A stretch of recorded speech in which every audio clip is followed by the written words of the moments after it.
This is NBC Nightly News, Tuesday, December 31st, with John Chancellor. Tonight, reported by Gary Cutley from the NBC News Center in New York. Good evening. One of President Ford's senior advisors said today that a report made by William Colby, the director of the CIA, to President Ford, admits that the CIA spied on Americans in the United States. Domestic spying by the CIA is illegal. Also today, secret testimony before the Senate Watergate Committee given by E. Howard Hunt came to light.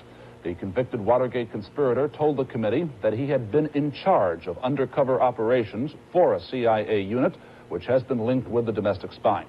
Ford Rowan has more on the story.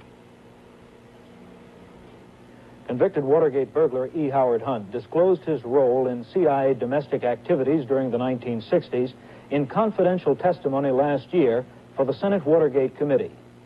Hunt's sworn testimony about how he was chief of covert action for the CIA's Domestic Operations Division came to light only today.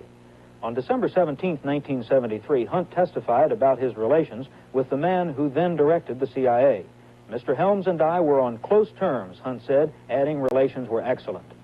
On December 18, 1973, Hunt was asked, were you involved in or aware of the domestic CIA operations? Hunt answered, absolutely. And when he was asked to recite some examples, Hunt said he wished he had brought his list. Hunt then went on to outline some of the CIA domestic activities, how the agency supported commercial firms, how it financed Air America Airlines, how Hunt set up field offices in Boston, Chicago, and San Francisco, how Hunt spied on Senator Goldwater for President Johnson during the 1964 campaign, how he ran a propaganda news service in Washington, how he paid Prager Publisher, which put out books for the CIA, and how he even helped finance the Fodor travel agency. The former counsel of the Senate Watergate Committee, Sam Dash, said the committee did not pursue these CIA activities because it found no link between the CIA and the actual Watergate break-in.